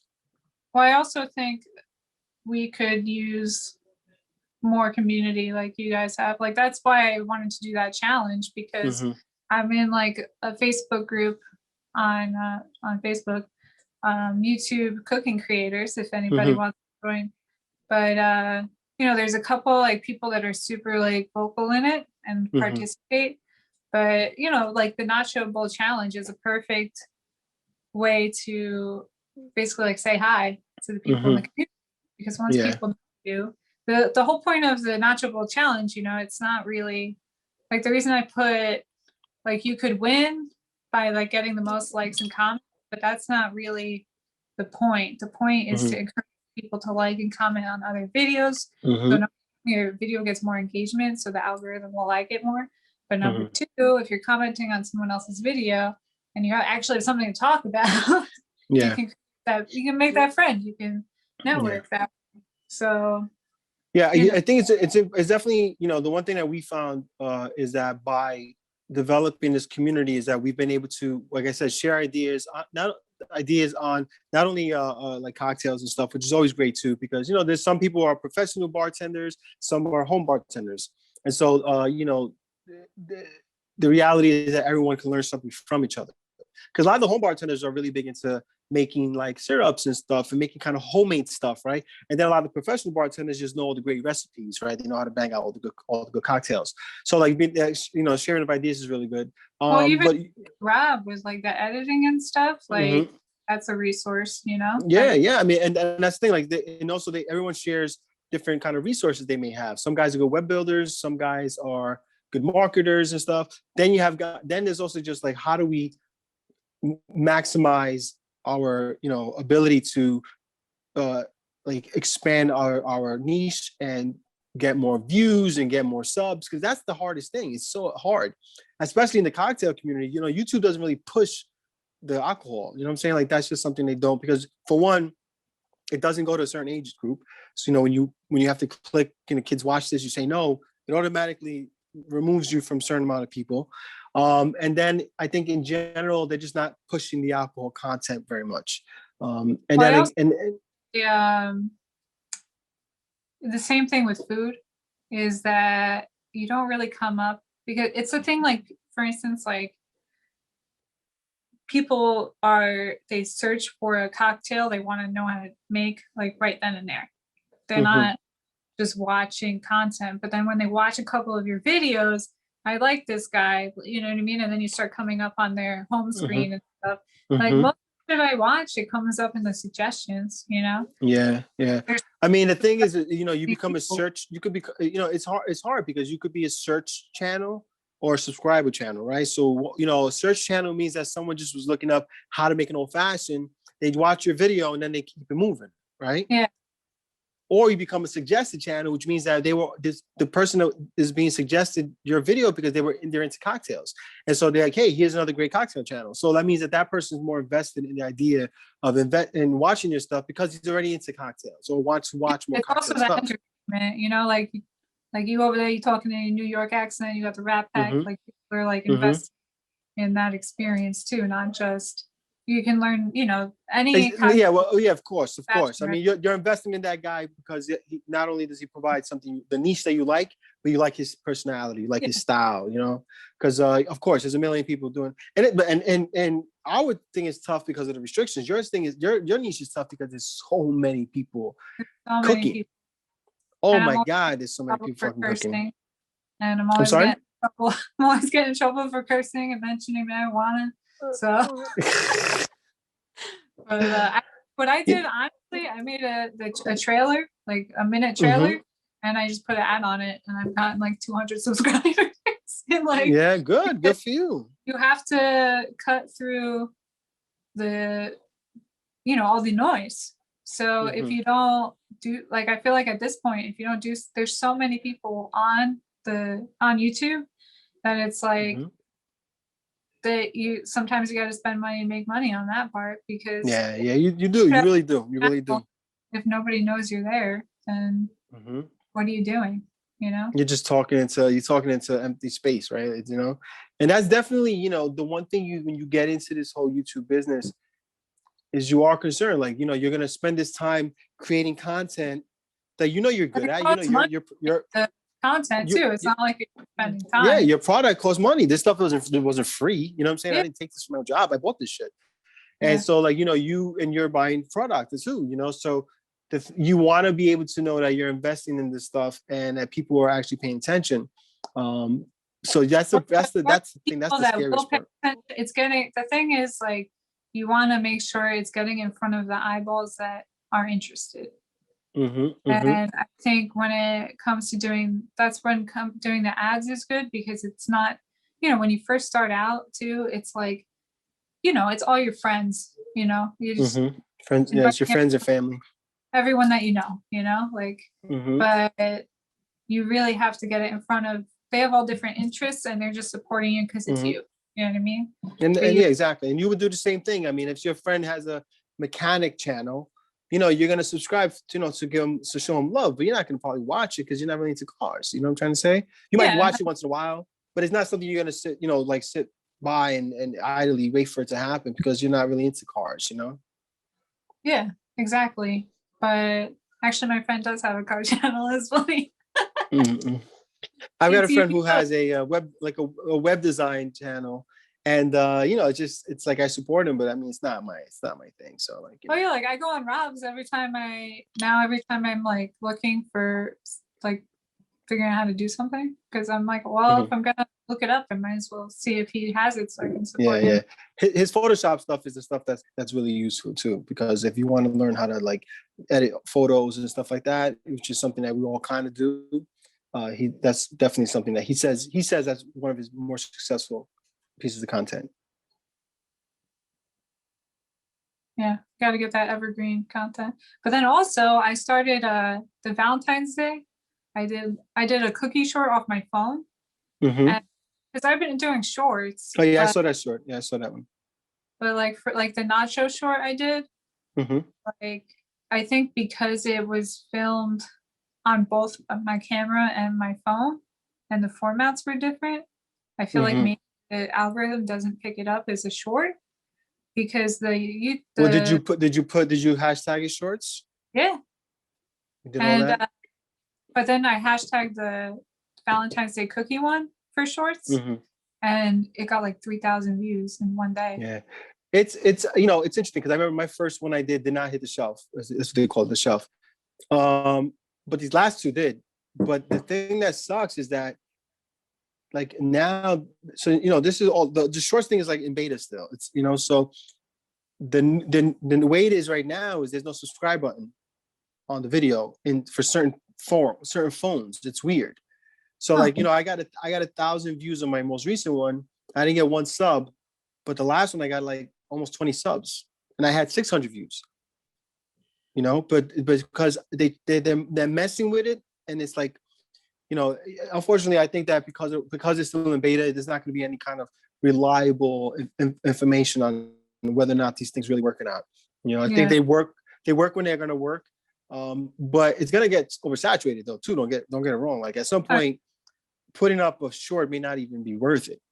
Yeah. You know, I think right now it's worth it because it's so new and like people like aren't inundated with them and stuff. But once it becomes TikTok, which is what they want to be, you know, it'd be interesting to see if it really is worth it for a creator. I don't like making them. I'll be honest with you. I like the long format. I like to, you know, really sit there and talk about the cocktails and stuff. And, you know, mine is just like a quick kind of funny little black and white thing I do because it's fun and it's easy, but it's not what I like to do. I like to sit there and kind of talk about the cocktail, like have fun making it and stuff like that. And why are you know, like so many people are intimidated by cooking because they'll see like do this is what you do, but this is not why you're doing it. And I think once people can learn that part, like the why and the how, then it becomes less intimidating, and they can, I can apply this technique to this, you know. Donuts, cinnamon buns are the same dough. This is awesome. You know what I mean? Like then you can. Grace, do you have like, if I said to you, hey Grace, what is your mission? You know, can you explain that to me? Like, you know, I know for me it's like show people how to make quick cocktails, right? That's like a line, right? But more show people that you can. For me, it's really about I'm showing people you can make a quick cocktail versus showing them how to make a quick cocktail. There's a difference because you can sit there and show them, yeah, this is the cocktail you can make in, you know, in under a minute, but you're a professional or whatever, and you could do it that way. So that's why I actually do it under 60 seconds, so I can prove to them, listen, you could do this, you know, and these are delicious cocktails. So that's my whole thing. Like, what's your mission? Like, what makes you Grace's Kitchen? So I feel like you should be doing this on your channel. I do have interviews, so you know, so I'm used to this kind of format. So I really want to be a resource for food education because it's really like growing up, like I ate terribly, like highly processed food, and I was sick all the time. I think I almost didn't graduate high school because I had too many absences. My grades were great, but my absences not great. But so when I went to I always knew I wanted to be a chef, but when I went to culinary school, that's when I started learning about like the slow food movement and where your food comes from and all, you know, what to eat. So, and I was like, why? But like my mom didn't cook at all. So like reading a lot of like frozen dinners or a lot of tasty cakes, a lot of coffee cakes, you know, and I was also competing at a pretty high level in jiu-jitsu. So I was using my body, but I was feeding it shit. You know what I mean? So I was like, you know, I would gas out a lot. Like I didn't have great like sleeping stamina, you know, stamina or anything. So I remember like I got a CSA from the farmer's market in Philly, and which is like when you buy a share of the crop and of a farm basically. And it's like it's a couple of $100 up front, but then you don't have to pay for shit for like 4 or 5 months. Yeah, that's cool. So then like I basically started eating organic because of that, and I just felt so much better. So, and it wasn't like I stopped, like I still love eating meat and everything, but it's like, where is it coming from? You know, I was eating meat from like the Amish people. Like that's way different than a factory farm chicken. So like through these conversations and stuff, I really want people to just like learn more about where their rum comes from, or learn more about, you know, where their food comes from, or just is that something that you're actually doing through your cooking though? Like when you're actually doing your tutorials and stuff, do you educate them on where the food you're buying comes from and and stuff like that, or you just kind of put it Depends together? on what video is. I do go into it, but it also is, I do go into, I lost my job. A lot of these, especially the first videos I was doing, I was on food stamps. So it's like how to have like a healthy meal prep when you have to buy your food for the month off $140 for two people. Yeah. Like it was things like that, like how to eat. There's a difference between like people like to throw the word clean around a lot. And you should just be like, all right, well, like what's in my food? Like where am I getting it? No, So it's true. It's true. It's important. The garden out there, I do gardening videos just to show people like you can grow anything anywhere. That's cool. And you can eat it. So just focus on like food security and being able to feed yourself and just do basic shit. So do you have do you think like this is something you also do in your classes too, like food education, when you not just teach them how to make food, but also, because I know you're doing it with your, you're trying to implement it into your YouTube channel, but as part of your class offerings, like it might be good to like just have a class that offers that, like learning more about, where to get your food from, and how to, because people are very, like, people don't want to, I find people don't want to do that in a group setting. Like they don't want to tell people what they actually eat. Like, is that, yeah, really? That's interesting. So I'm trying to put like something, I think I just have to like change the way I worded it, because I kind of, but I think I could do kind of like a meal prep series, like per family or something. Yeah. Or maybe make it less, I guess, like doing kind of a broad overview of what that is for people that are not comfortable talking, and saying like today, on Monday, whatever, I'm going to be teaching how to garden, or how to like pick the right fruits from, what countries to get, what to look for, like if that's the kind of stuff you teach, right? That way people may not even know that they're not eating well. They may just want to eat better. There's a psychology to that, where people want to eat better, but they don't know what it is they're eating wrong. Well, that's also what I think it's good to kind of do that in like almost like a private lesson kind of way. Like, hey, show me. Yeah. Show me what you're eating and stuff with. Like, so many people don't know. Like, once you scratch that Teflon pan, time to throw it out. Yeah. But sometimes the thing is, sometimes people don't know how to explain what they're eating either. Like, if I tell you, I eat bananas every morning, I may not know. I may not be able to tell you. I'm in your house. Like, show me. The best thing about Zoom is like I'm in your house. Like, yeah. Like, I mean, they definitely have the bananas, right? Like, maybe they don't have it. They can't show you the banana. Like, I think it's why it's good to be like, here's what you have to eat. Whatever you have at home, it is what it is. Finish it up. But like when you go to the supermarket next time, look for this banana. Look for this tomato. Look for this meat. Look for this bread. Look for this whatever. Well, a lot of it too is like, what do you like to eat? And also, the thing with meal prepping is the way I do it is a lot different than what other people do, because a lot of other people are prepping like actual meals together, where I find that's how you get bored quick, and that's how you go play. But even though I love Chipotle, but it adds up. And the best thing really is to make a bunch of like basics, and then have a couple different like sauces to pair it with, so you can mix and match everything throughout the week. And you have like, you have like 30 different varieties in your fridge, but you have 5 different things. You got like a big thing of rice, you got a big thing of chicken, beef, pork, whatever. And people are creatures of habit too. Like, so like if you give them this variety, they may end up just eating the rice and bean plate all the time. But that's for them to do. You know what I'm saying? They feel like they want to eat the rice and beans 3 days a week, then go for it. You know what I'm saying?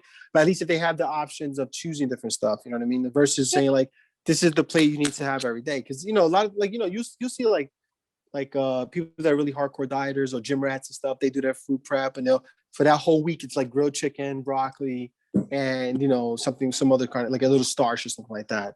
And I'll eat that every single day all week, and that shit's gonna burn you out. You know what I'm saying? It's like, it's just boring, So it's good to have that. Like this week, like today, even if you have just grilled chicken every day, right? Let's just say you do that because it's like very bland, right? Very easy to eat. But at least you can mix the vegetable and the starch up a little bit every day. Maybe beans this day and maybe the next day you have beets or whatever, whatever. So giving them that option every day is definitely worth it. Because it's hard with meat, especially because some people don't eat certain things. They don't eat beef. They don't eat pork. They don't eat fish. The amount of people that don't eat fish still blows my mind. That's the one that surprises you. Yeah, it surprises me because it's so good and there's so much variety in seafood. It's crazy. Pork I understand for religious reasons, and even beef to a certain extent because people who have like sympathy towards these animals and stuff, like they don't feel comfortable eating it because my wife doesn't like to eat beef because she's like she feels bad, right? Like she feels bad about killing animals. That's how she feels. A fish is still an animal. Yeah, but it doesn't have the same sensory connection for her or for a lot of people. I don't know. I think the fish would argue with you. He would if he could remember the last thing he was thinking about. Don't let it go to waste. Like you could even do a cow share where you buy like a share of a cow and every part of that cow is not going to go to waste, but also that it's a good quality cow. It's not. I mean, again, some people, it's just is what it is. You're not going to change. I've never been able to change your mind on that. So, and it's and I'll eat it. I love beef. I love fucking steak. But listen, what it is. She's like that though. She's a super like animal person like not PETA, like WWF and WCS. Like she's big on all those different organizations and stuff like that. So fish is the one thing she's comfortable with. And even that, for the most part, she doesn't eat that either. Like she just doesn't really like to eat meat, of any kind. But fish is the one she feels most comfortable with. I mean, I like fish, but that thing with fish too is like you really gotta look out and see where it comes from because fish might be unfortunately the most unhealthy of all the meat sources because of the options are farmed, which is horrible, or it's wild caught and you don't know the conditions that these fish are living in. You know what I'm saying? Like they could be caught in the middle of the ocean and the ocean's filthy. Also, I mean, when I would fly to Norway a lot because I flew for Norwegian Airlines. Okay, all right. They would have like, I mean, I guess you could call them wild caught, but it was like a floating pen in the middle of the. Yeah. So they stay in the same little area, so like they're all shitting in that area. You know what I mean? I mean, it's like wild farmed. It's almost like wild farmed. I think for me, it's getting fish from a quality place is the most important thing. Like a place where you feel like these guys are taking their time to make sure that they're buying quality product. Because you don't know what the stuff is. You don't know what the fish are eating out there. You have no fucking idea. They could be off topic. What's your favorite Frank Sinatra song? It's called Angel Eyes. I don't even have to think twice about it. It's amazing. That's a good one. Yeah, it's fantastic. Was that? You're okay now. You're okay, Michael. You thought I was gonna say New York, some stupid shit like that. Like when people say that, I'm like, all right. Like, oh, I love Frank Sinatra. What's your favorite Sinatra song? Oh, I love My Way. I'm like, all right. Well, I think it's kind of. I mean, what's wrong with Live Till I Die? That's not the one we're talking about. Oh, Live Till I Die. That's the most favorite. That's his favorite. It's a fantastic song. You kidding me? Thanks. Oh, that's what I'm talking about. Yeah. And the thing is, there's nothing wrong with My Way, but it's the low hanging fruit. You know what I mean? It's like you don't really know Sinatra then, right? Like if you say that, you don't really know Sinatra, but the song is fantastic. But yeah. And we grew up pretty close to Hoboken. A lot of my friends were. Oh yeah, he was from Hoboken. Yeah. So what's your favorite song? I don't know. I always liked My Funny Valentine because my dad love that song. It's up there for me. Because I was born on Valentine's Day too, so I always heard it. There we go. Yeah, I always heard it. He's got. I mean, I could go on. I mean, I could talk about Frank Sinatra in a week. So that's a whole nother interview. Frank Sinatra interview. I gotta ask though, because my grandma would just Frank Sinatra, Pavarotti, or Tony Bennett. Tony Bennett. I met Tony Bennett. I sat down with Tony Bennett in my old job. I sat down for 1 hour, just me and him by ourselves, talking Frank Sinatra, talking wine, talking him. He was the nicest man you'll ever meet. You'll ever meet. I feel terrible. I just read he has Alzheimer's. He has Alzheimer's, yeah. Man. He was he is, but when I met him at the time, he was just the nicest guy. And, it's funny because I remember saying with him saying, hey, should I talk about Sinatra to him? Is Tony Bennett's in front of me and I'll talk about Sinatra, but he brought up Sinatra. And so I was like, oh, good, this is good, So, but then he started telling me stories about Sinatra and him together and things like that. And it was just like, because Sinatra said that Tony Bennett was the greatest thing he ever heard. So, I mean, that's like for Tony Bennett, you got to think like, holy shit, like Frank Sinatra said, I'm the greatest singer there is alive. That's insane, So it was cool to like hear how he tell me how he felt when he heard that. Like he was like, he was very emotional and crying and stuff. I mean, that's like fucking, who's a great chef, like saying that, oh yeah, Chef Grace, she's the greatest chef on the planet. You know what I mean? Like that'd be, yeah, it's like talking to me. It's crazy. Yeah, exactly. You know what I'm saying? So that was really cool. But he was supposed. But I loved Tony Bennett before that. I saw Tony Bennett twice. He performed once at my job. That's the day I hung out with him, my old job. And he also, I saw him at the Mohegan Sun in Connecticut. And it was so cool because someone threw their panties up on the stage. And he took them, he didn't pick them up, he kicked them. He said, who threw these on here? He got angry. He kicked them off. He says, hey, who threw these? I'm not the fuck's that guy's name? It's not inevitable to be loved by anyone. Tom Jones. He's like, I'm not Tom Jones. Because Tom Jones he was famous for that. Tom Jones was famous for women throwing their panties on stage. And so it'd be like a thing for him. But he was not happy with that. So I found that hysterical because it showed you like how old school, classy like Tony Bennett is. Like that's the kind of shit. I love that kind of shit. I love that era. I love those guys. I love the way they were cut. They were cut different. Yeah.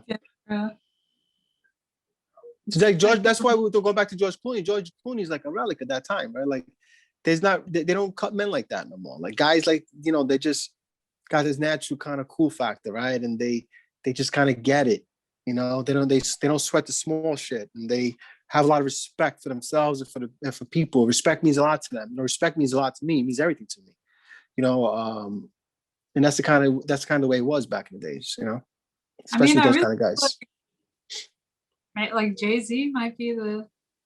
Yeah, he's definitely one of those guys. Definitely one of those guys. There's not many of them. No, not at all. Not at all. It's unfortunate, Attitude. Swagger, that's the word. There's no Yeah. Because but you look at the this guy's like Brad Pitt's got a little bit of that. DiCaprio has a little bit of that. I don't know what Brad Pitt did to, like, he got a facelift or something. He just looks creepy now to me. Yeah, I don't know, man. When you're that beautiful, your life, even for women, even for men, like you're so gorgeous or handsome, whatever the case might be, and all of a sudden you're aging. I think it takes a toll on men too, not just women, Yeah, but and they start doing shit to their faces, And remember, he's got bad skin, so I think he may have done something with that. Maybe it was looking worse as he started wrinkling, Yeah, but guys can get away with wrinkles. They can, but not all of them want them. Doesn't matter if they can get away with it. Men are vain too. Some lean into the aging, and some don't. Like what's his name? First of all, George Clooney obviously does, right? He lets the gray, he doesn't care. But you got like guys like Sean Connery, who got older and became more kind of almost more sophisticated with that shit. You know what I'm saying? Like he let himself become older. But some guys, they start like doing the plastic surgery. It just aging ain't for everybody. I can tell you that much. I think if we could all stop the clock, we would. But I'm thinking, so I invested in CRISPR like a while ago, and that was a great move. But whoever can figure out CRISPR, Yeah, so CRISPR is the I know what it is. I know what it is, but I can't remember what it is.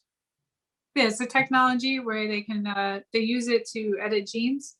Oh, okay. So I'm thinking whatever like stem cell company can figure out how to use CRISPR or the stem cells to create like that facial treatment to make your skin like backstage, like that's gonna be money is. Got to figure out what that is with just like with just a couple needles instead of like taking. I mean, Botox is pretty close to that. I mean, it does a hell of a job keeping people's faces pretty tight.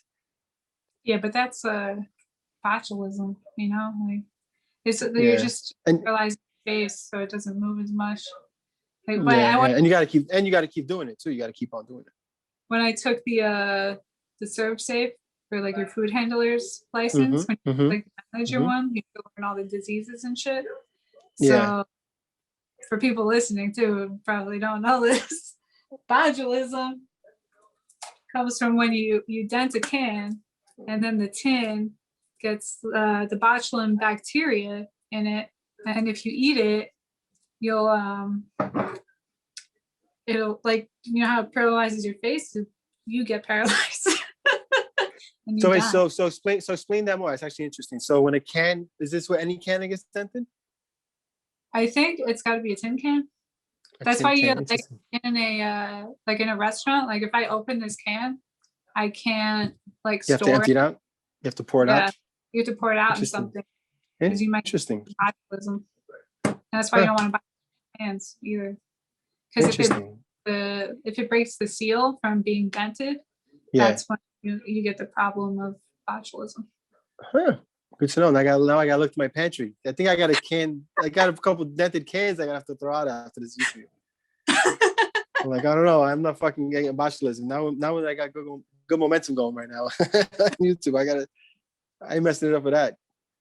I know. Anyway. I was like, that's crazy. People put that shit in their face. Yeah, that'd be kind of a cool thing for you to do too. Like maybe some sort of like shit like that. Like kind of do like some like those classes, like those safe surf and stuff like that. Like like people, do it all the time. Like kind of maybe doing some sort of tutorials for that shit. You know what I'm saying? Like I guarantee they have those like you can go to those classes. You can, if you look online, they have people that teach that shit. But I don't think anyone does it on YouTube, or I haven't seen it on YouTube. I'm sure because like Serve Safe is kind of like a third party, so I'm sure it's like I'm sure you couldn't teach like the material might be like copyrighted or something, I'd have to look into but there's always ways around it. There's always ways around shit. Like if not safe serve, even if it's like the New York State food handler shit, but you're in Florida now. State exam, like the sanitation exam in New York is actually the hardest one in the country. They have a lot more restrictions and they really do a good job. Like in other states, you can store things in like cardboard, but in New York, you can't because of the roaches. Yeah, I studied for it, but I never took it because I didn't need to. But I may just do it for the hell of it now. So I studied a lot of it, but not all of it. Just because I wanted to know stuff, because I was a food and beverage director, but that was not really something I really managed, because I managed the cafes, but they had a manager that took care of all that shit. You know what I'm saying? So for me, it was just more about running the financial part of it and making sure that everything was, making money. But I think also, you know what I'm saying? Like, I really think it would be a good thing to have for people, like, just in their house. Like some people are just so like, they don't know that they're dirty. Like they could be messy. Yeah, but so that's what I'm saying. So think about that. Like that'd be cool content for you. That'd be cool content. Like, make a video on, is your food safe for you, or are you storing your food correctly? Like shit like that is mad interesting, bro. Because like right now you just got me in this botulism shit, right? Like even if I'm not interested in how to make like heart-shaped cookies, like if I saw you make a video like that, because that's like clickbait shit. Like people are so concerned with their health and whether they're doing things right or not. Like these how-to things are like that. Like if you made a video on food safety and shit like that, you'd be surprised how many people might actually be into it. Especially if it's just your own people, you might get a lot of views out of your own subs for that. Because people are curious about whether or not they're healthy at home, not just food, not just because of how they cook, but whether their food is good for them, like if it's being stored correctly, if how long can meat be frozen, like shit like that, like Yeah. we But put also, some people freeze meat for a year and cook that shit. Whether it's good or not, I can't tell you. I don't know. I don't store it that long, but I know some people do. Probably safe if it's been like deep frozen, like not because if you even opening and closing the freezer, like that's gonna cause some time temperature abuse. Mm-hmm, mm-hmm. So like most likely you're gonna get freezer burn, but like a year is probably maximum. Most pastries you can freeze for a year, but I wouldn't. Really, like a cake, piece of cake. Yeah. Actually, no, you're right, because my wedding cake was a year, and that shit tasted perfect when I took it out the fridge. Yeah. It tasted perfect. Basically, things that like have less water content in it, Mm-hmm, mm-hmm. like the less water content there is, the longer it's going to keep in the freezer. So like doughs, they don't have that much. They're mostly fat and stuff, so it's not a lot of water. I'm telling you, Grace, this is an episode for you. This is so interesting right now, what you're telling me. I'm not kidding you. It's interesting shit. People love to cook, but these same people will probably be just as interested in knowing what to do with the food when they're not cooking it. I think that's, that I feel like that's content for when I don't think it would get picked up that much. Like I did one about, I'm talking about offering it as part of your courses and classes and shit like that. Oh yeah, yeah. Because people don't want to, especially if it's a one-on-one thing, like because obviously I would never, like if you did let's just say you did a Zoom where you had 6 people, 10 people, whatever, and they can all ask you questions that you should be able to answer because you did take the safe serve thing, so they say, yeah, Grace, what about this? And you know the answer, you have it, but at least it's like being able to, for them to be able to kind of ask those kind of questions that they may have about food storage and shit like that. Yeah. What's the temperature danger? Yeah, it's true. People want to know, can I refreeze something? How long, can I leave a sandwich with mayonnaise out or will I die? Because there's like stories of people dying from mayonnaise that sat out too long at a picnic, shit like that, so a lot of stuff is what's it called? Urban legends and shit, Yeah. A lot of it, but there's the one that bothers me the most, the urban legend, has nothing to do with food, is when people tell you like you're gonna get sick because you went outside in the rain. Well, I don't hear that one. The one I hear is if you go outside in the cold when your hair's wet. Yeah, that one too. Because it's cold out, but the only way you can get sick is if there's actually a virus or bacteria in the air. Exactly. The virus is just waiting. The virus is just waiting at the door like this. I'm gonna get you, motherfucker. Yeah, it's not like it's gonna be like. Maybe Corona is, but the coronavirus is the exception. But usually, it kind of just there is somebody else's body waiting for you to come past them. Yeah. Anyway, listen, Grace. I actually do have to check out now. All right. Almost done. But is there anything else? Is there anything else you want to ask me before we cut this? No, just let's do it again. Talk more about Sinatra. Right, cool. I got on here because I don't know how you think that you're gonna leave here without talking about your rap group and spitting some bars. So we'll do a music one, and we'll have your boyfriend in on that one since he seems to be a music guy. He seems to be a fan of music. Yeah. All right, good. All right, good. All right. So we could do one of those. We'll do a music episode, music and cocktails and food. All right, maybe we'll do it on your channel then. Oh yeah, maybe we'll do that. Sounds good. All right, Grace. Thanks for having me, sweetheart. I'll be talking to you. All right. All right. Take care. Ciao.